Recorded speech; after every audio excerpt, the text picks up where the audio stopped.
Hello guys! Hello Taurus! Welcome dito sa aking channel, Kapalaran 888 Taurus. Alamin natin Taurus kung anong messages, vibration, gabay, energy para sa inyong lahat. This is general reading, so I hope na makaresonate kayo. This is the second half, Taurus, ng September 2025. So yung first card natin is number 14, number 5. Mag-iingat ka, Taurus. Okay? You need to be careful sa mga tao na posibleng makakaharap mo. Okay?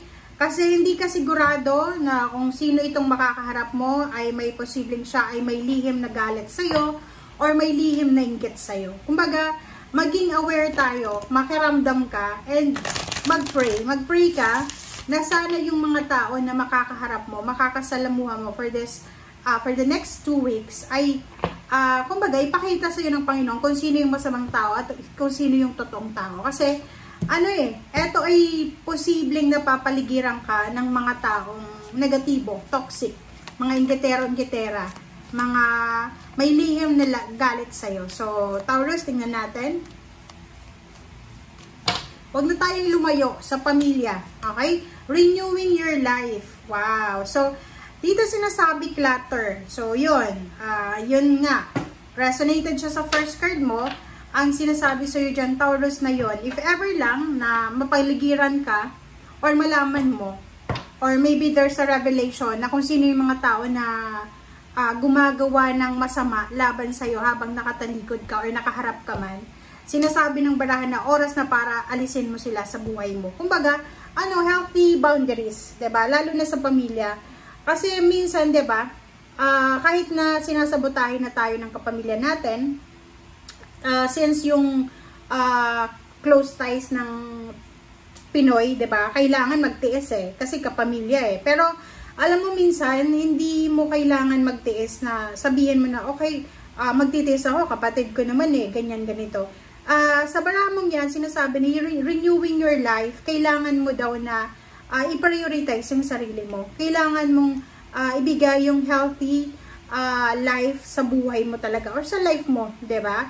So kung hindi ka na masaya, kung pakiramdam mo na yung mga kaharap mo diyan ay hindi ka naman pinapakisamahan or yung mga kaharap mo diyan ay sobrang mga toxic, oras na para mag-escape ka, 'di ba? Hindi mo kailangan i-pressure yung sarili mo na makisama sa mga taong may ayaw sa'yo. Kasi ganun kahit nagisiksik mo ang sarili mo sa taong ayaw sa'yo, ayaw talaga sa'yo.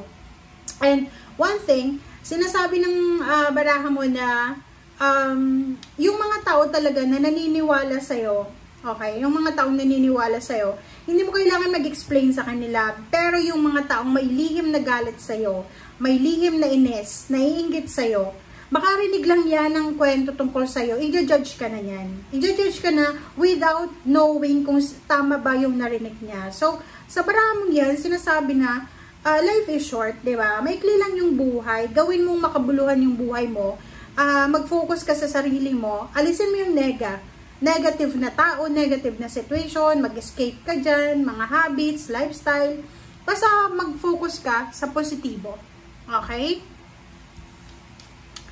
So, let's check, Taurus. Ano pa ba ang mga additional messages para sa'yo?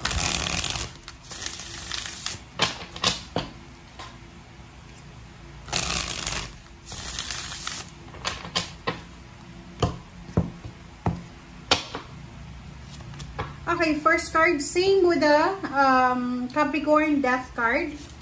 Next is Princess of Swords. Ace of Swords.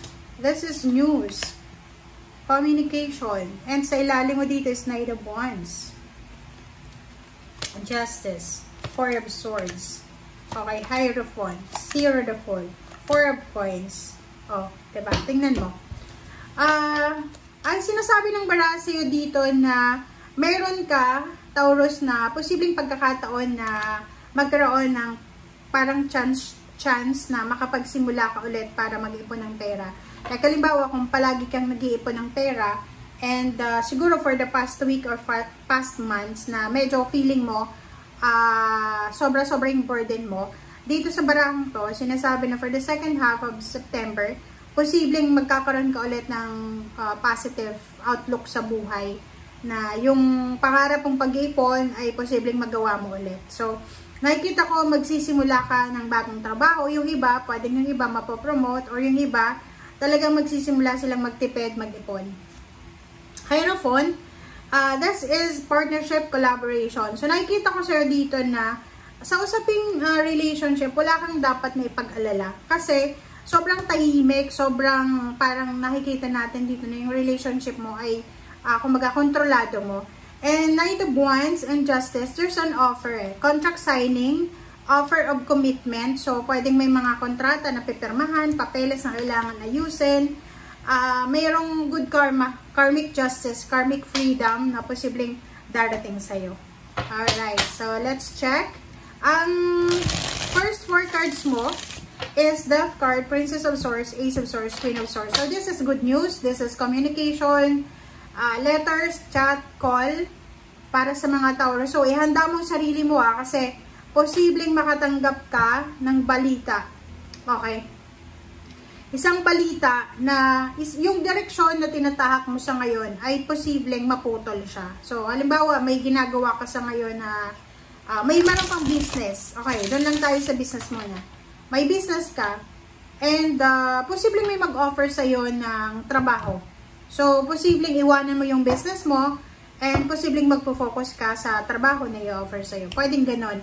And yung iba din, this is maybe relationship. Pwedeng may relationship ka ngayon, may mag-asawa, mag-boyfriend, girlfriend, na kailangan nyo munang mag-iwalay pansamantala kasi isa sa inyo ay posibleng magta-travel for work or for vacation, or yung isa sa inyo ay pareho kayo, kailangan yung mag-move forward. Okay? Okay, so Ace of Coins, Queen of Cups, para to sa lahat ng Taurus, guys. Okay, the Moon, and 4 of Swords. Ang ganda. So, yung first 4 cards na to, sinasabi ng baraha sa'yo na ihanda mong sarili mo, okay? Isang water sign, Pisces, Scorpio, and Cancer, ang posibleng mag-offer sa'yo ng trabaho.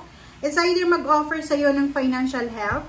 It's either siya yung tutugon sa mga kinakatakutan mo. So, halimbawa, gusto mong pumunta ng ibang bansa, tapos wala kang pera. Wala kang pera para sa pagpaprocess ng documents or anything. And nakikita ko siya dito, isang water sign, Pisces, Scorpio, and Cancer. Ang posibleng tutulong sa'yo, literal na posibleng Scorpio and Pisces. Scorpio and Pisces, sila ang mga possible na makakatulong sa'yo if you need help. And nakikita din natin dito na dominant yung emotion mo So, if ever na makaramdam ka ng emotional burden or baggages yan, yung parang feeling mo mabigat, sinasabi ng barahan na wag mong kakalimutan na magpahinga.